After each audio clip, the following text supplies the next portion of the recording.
Hey all, and welcome back to Fuzzy Dirts of Gaming, and a new video on the channel going over how I crafted all of the gear on my Frostblade Slayer. Now apologies, I recorded this live with brand new items that I was crafting and my mic was muted. So I'm going to try and talk over the crafts as much as I can, but the video and the sound may not line up in places, but I want to make sure everyone's got a good idea of how to craft the items. First item we're going to go for is the claw. It's the most expensive item and probably the most complicated to craft. Ideally, the base that you're looking for is an Imperial Claw.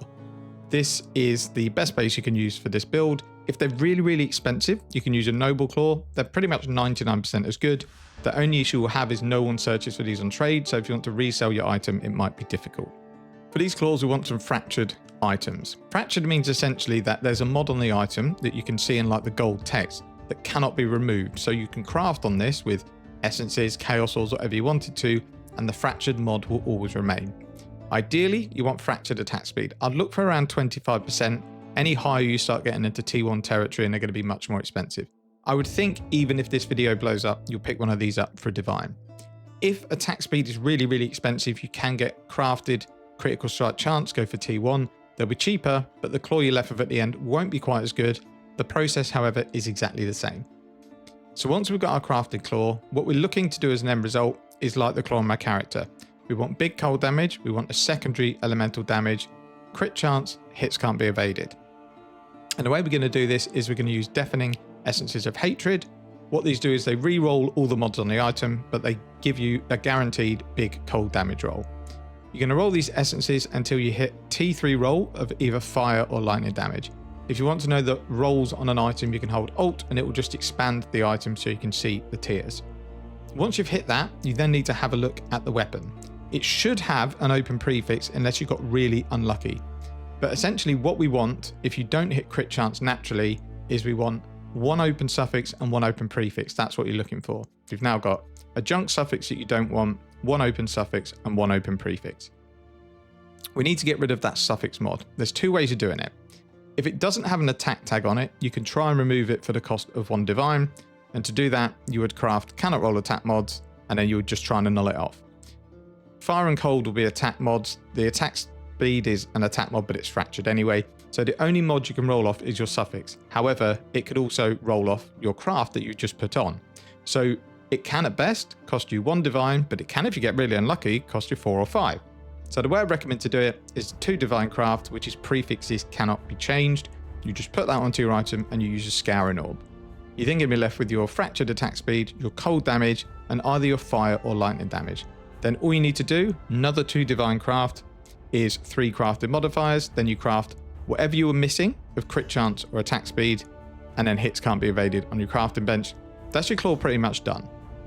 What I'd also recommend doing is qualitying it up to 20, and then either use the harvest crit chance per quality or harvest attack speed per quality, whatever you'd prefer. I'd maybe use POB to see what one's more, but they're going to be within a % damage of each other.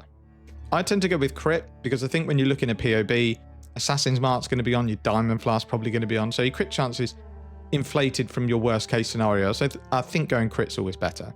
What I would recommend you do is search on trade before you craft to see if there's one that's already ready for 7, 8 divines or less. Don't pay any more than that because you can't really spend more than that unless you get the worst RNG streak ever.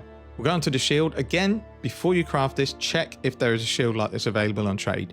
You want suppression, avoid ailments, life, and then as suffix that does something, so most likely resistances. If not, I'll show you how to craft it. You want to buy a fractured spell suppression base of, I would say 17 to 18% or higher. You want it to be a lacquered buckler. I think they're the best combination of movement speed and evasion rating, but these are the most expensive. And I think there's lots of builds that use them because they are more expensive than they've been in previous leagues. If these are 2 divines or more, I would maybe look for a different base. You can just go on the Path of Exile wiki, look at evasion shields and see what bases you'd be happy with. It means you're going to have to sacrifice a little bit of an evasion and movement speed, but it might mean you can get your craft done much cheaper. Once you've got your item, these are very easy to craft, but it might take a little while. All you're going to do with these is reforge and harvest. You can either use the fire reforge for 50 life force, cold or lightning, whatever you've got the most of. The reason we're doing that is Avoid Elemental Ailments has all 3 of these tags and it rolls fairly often. You're basically just going to click on these until you see a decent elemental, ailment avoidance, decent life, and a suffix that's of some use. Again, it's probably going to be resistances. You'll likely have an open prefix after this. You can just craft increased evasion. Let's move on to the amulet. That's kind of the next biggest kind of damage and just quality of life booster you can get. I've actually recrafted this amulet because mine was not particularly good.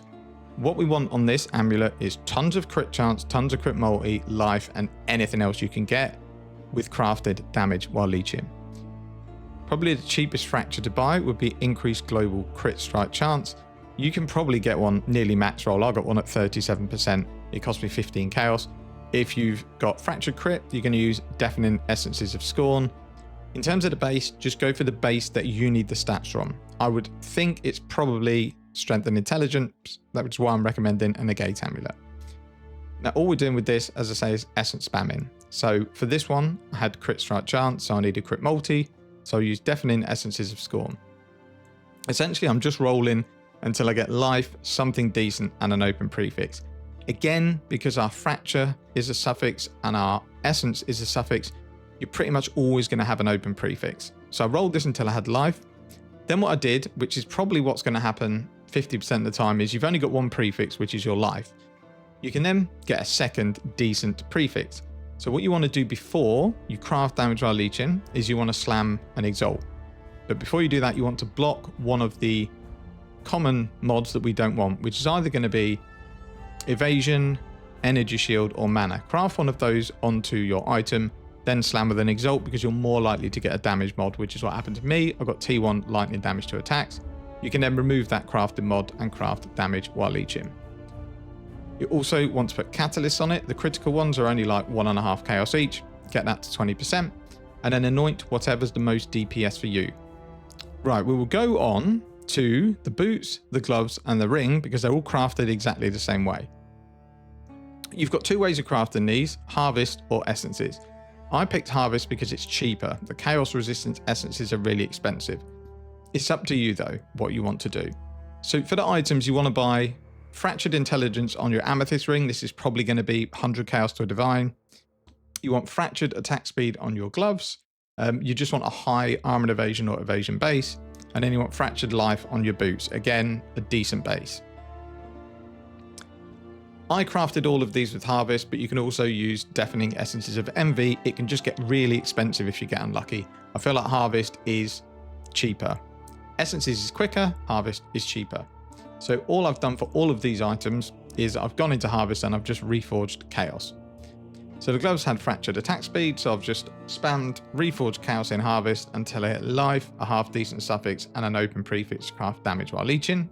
In terms of implicits, I've got projectiles, pierce, and non-bar strike skills target an additional enemy. For the ring, again, buy a fractured intelligence base, go over to harvest, recraft with chaos, again until you hit life, a half decent suffix, and an open prefix. Again, if you've only rolled one prefix, you can block with either energy shield or mana and then exalt slam before you craft. Non-channeling skills have minus mana cost. What I'd recommend on this is also using Fertile Catalyst because it boosts the non-channeling skills from 7 to 8 and it also pushes your life up. For the boots, the way I went, you don't have to if you don't want Onslaught. I've only gone this way because I wanted Onslaught. So for this, again, I've just spammed Chaos in Harvest until I hit something decent. It's already got life in it, so I don't need to worry about that. I'm just looking at the suffixes, and then I'm crafting increased movement speed and chance for Onslaught on kill. If you don't need Onslaught, I would recommend crafting these with Essences of Zeal because it gives you big movement speed. And then it's most likely you're going to have an open suffix because you've already got 2 prefixes. It shouldn't take you long to get a decent pair of boots that way. For the belt, I would just look for one on trade that's got similar stats to my belt. So looking for life, chaos res, and whatever other resistance you need. Open prefix is ideal to craft LE damage with attack skills. If you wanted to craft it, I've literally just spammed, again, chaos in harvest for this. And then lastly, the body armor. I wouldn't go with Syndicate Garb, it's too high a dex requirement. It's most likely you don't have naturally anywhere near 293 dex. So I've actually had to force dexterity on by buying a new pair of gloves. So have a look on Path of Exile wiki at what level of dex or strength you're happy with. This can be either armor and evasion or evasion. The reason I've gone for an evasion base is we've got lots of reduced damage taken from stuff like Fortify, Flesh and Stone, Arctic Armor. I can't get enough armor really to make it do anything. So I'd rather go full evasion, try and get some more chance to evade. For crafting these, it's literally just fossil spam. So it's going to be just dense fossils on their own in a resonator. What this does is guarantee defense mods and no life mods. So you're always going to be able to use your 15% life mastery to get more life, and most of the time you'll roll big evasion. This isn't a particularly big chess piece. I just stopped because it hits spell suppression. Don't necessarily go for spell suppression unless you need it, because it's quite hard to hit. I think I had about 3,800 evasion on my chest originally. I was looking to get that up to like 4,200, 4,300, but I rolled this, which was big suppression, evasion, a rubbish resistance, but I'm not really that tight on resistances. And it left me a suffix that actually just topped my resistances up a little bit. Yeah, but for your body armor, it is just fossil spam with dense fossils. You could, if you wanted to, find a fracture base with like T1 evasion, then use the fossils. But it means you're going to have to 6-link your chest, which is quite expensive. I think just buying a 6-link, because the evasion bases are quite cheap, and then crafting with fossils is the best way of doing it. And that's kind of it for all the items. It's either fossils, essences, or harvest. So very old school crafting. There may be better ways to do it, but they would be more complicated, and I want to make sure people can follow along. So that's essentially how you craft all the items on the build. I'll hopefully be bringing out an update on what's probably my final step of the build before I move on to something else later today, so that people can look at the new tree skills, because I have made the build a lot tankier, lost a bit of DPS, but overall it's much more comfortable. That's it. Please leave any questions you've got in the video description. I will answer them. Thank you very much for watching. Take care and see you in the next one.